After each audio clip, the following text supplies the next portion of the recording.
मोची रहता था। वो बाजार में सड़क के किनारे बैठकर जूते बनाने का काम किया करता था।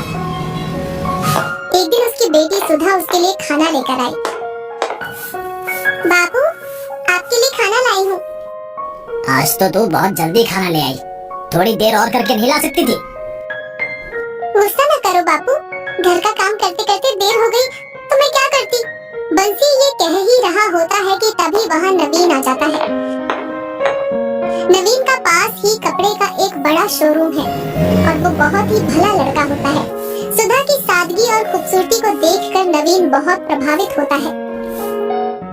अरे काका, ये लड़की कौन है? मेरी बेटी सुधा है नवीन बाबू, और बेटी सुधा ये नवीन बाबू है। इनकी कपड़े की बहुत बड़ी दुकान है। नमस्कार नवीन बाबू। नमस्कार।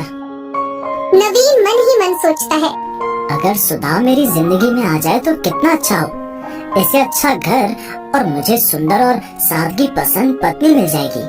यही सोचकर नवीन ने बंसी से इस बारे में बातचीत की और अपने घर वालों की सहमति के बिना ही सुधा से शादी करके अपने घर ले आया। माँ, ये सुधा है, मैंने इससे शादी कर ली है।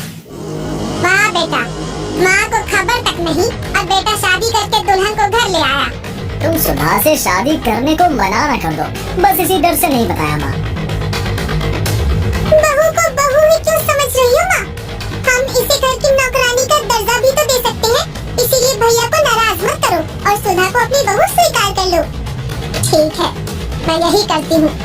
तनु के समझाने पर रजनी सुधा को हंसकर अपनी बहू स्वीकार कर लेती है और फिर क्योरी महारानी, तुम तो स्टेज पर आ बैठी, घर का काम कौन करेगा? तेरा बाप। सब काम करके ही बैठी हूँ माँ जी। क्यों झूठ बोलती हो भाभी? अभी तक बर्तन और कपड़े धोने का काम तो यूं ही पड़ा है। ये सुनकर सुधा कहती है, आपने तो मुझे घर की नौकरानी बना दिया है माँ जी। ये तो तुझे मेरे बेटे से शादी करते वक्त सोचना था ना। झुग्गी की पैदाइश को महलों की रानी कैसे बना दूं? चल उठकर काम पर लग जा। कुछ ही दिन बाद सुधा गर्भवती हो जाती है और नवीन ये खबर सुनकर फूला नहीं समाता। ये तो बहुत अच्छी खबर सुनाई तुमने सुधा। माँ और बहन को भी बताता हूँ, ये सुनकर वो भी गदगद हो जाएंगी। नहीं, आप उन्हें अभी कुछ मत बताना। कुछ दिन बाद मैं खुद ही उन्हें सरप्राइज दूंगी। लो माँ, गई भैंस पानी में, भाभी गर्भवती हो गई है। अब तो घर का सारा काम हमें ही करना पड़ेगा। तो चिंता मत कर, झोपड़पट्टी वाली काम वाली बाई ही बनेगी। मेरे पोते पोती जन्ने वाली बहू तो मैं कदापि नहीं बनने दूंगी इसे। सुधा के गर्भवती होने की खबर सुनते ही रजनी ने उसे और अधिक सताना शुरू कर दिया। एक दिन वो सुधा को मंदिर लेकर गई। आप मुझे यहाँ क्यों लेकर आई है माँ जी? वो शिवलिंग देख रही है ना? जा, इस तालाब से जल के पूरे 101 लोटे भरकर शिवलिंग को नहला। हमारे खानदान की हर बहू को ये रस्म पूरी करनी होती है और तू भी इसे पूरा करेगी, समझी? सुधा सास की बात को मोड़ने का साहस न कर सकी और उसने चुपचाप तालाब से लोटे में जल भरकर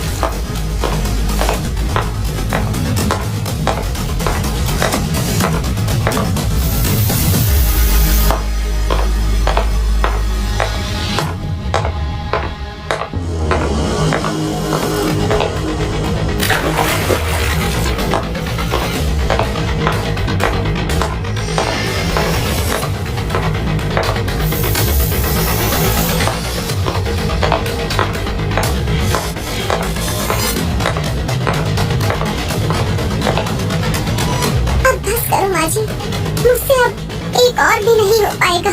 मैं गर्भवती हूँ। मुझे पता है तू गर्भवती है, इसीलिए तो तुझे यहाँ लाई हूँ। ये तेरे लिए वैसा ही सरप्राइज है जैसा तू हमें देने वाली थी। 50 पूरा हो चुका है। चलो 51 बार और कर। क्यों? मजेदार सरप्राइज है ना भाभी? सुधा कुछ नहीं बोली और मजबूर होकर फिर से शिवलिंग पर जल चढ़ाने में जुट गई।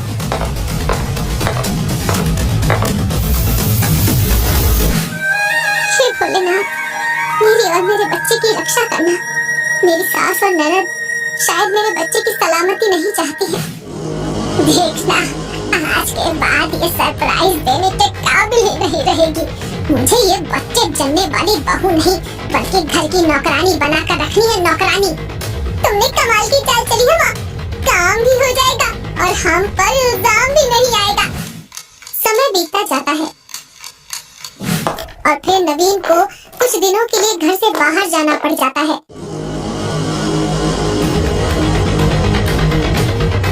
आज देखती हूँ कि कैसे बचेगी।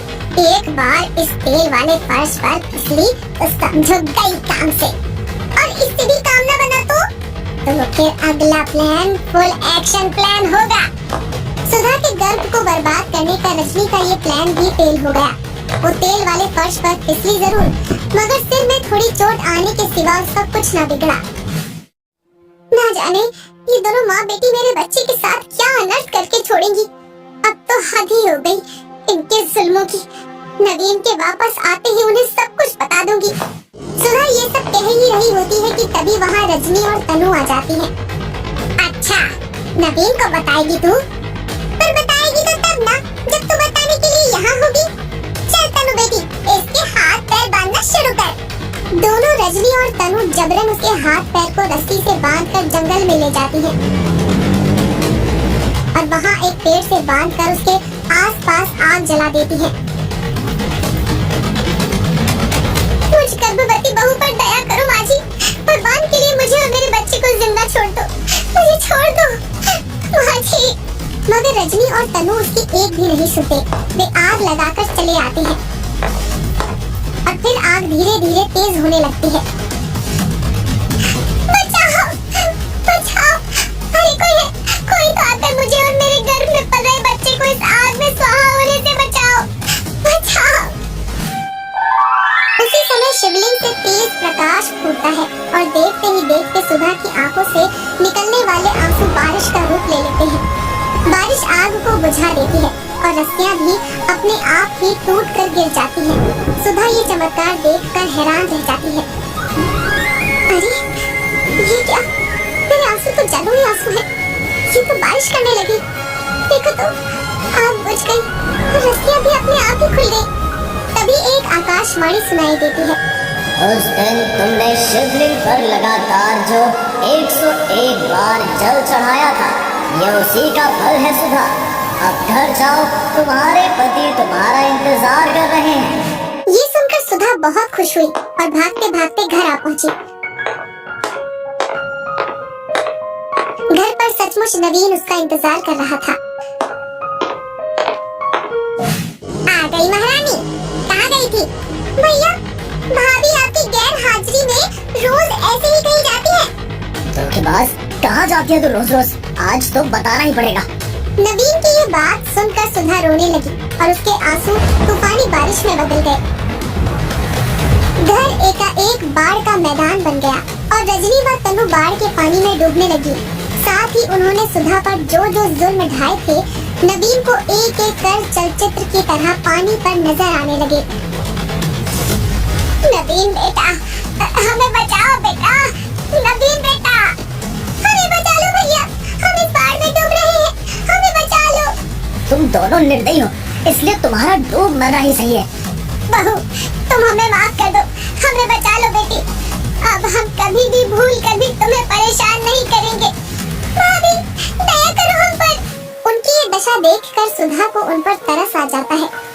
तुमने कभी सास और ननद होने का फर्ज निभाया ही नहीं, मगर मैं तुम्हारे सब जुल्मों को भुलाकर एक बहू होने का फर्ज जरूर निभाऊंगी। ये कहकर सुधा ने आंसू गिराना बंद कर दिया और फिर अचानक ही बारिश व बाढ़ अदृश्य हो गई। रजनी और तनु दोनों की जान बच गई और वो लज्जित होकर घर छोड़कर जाने लगी। माँ जी, आप दोनों घर छोड़कर कहीं नहीं जाएंगी। पर बेटी, हमने तुम्हारे साथ जो किया, क्या तुम भुला सकोगी? बुरे को नहीं, बल्कि बुराई को मारा जाता है और अब आपके अंदर की बुराई मर चुकी है, इसीलिए मुझे आपसे कोई गिला शिकवा नहीं है माँ जी। इस तरह सुधा उन्हें माफ कर देती है और फिर सब मिलजुल कर खुशी खुशी रहने लगते हैं।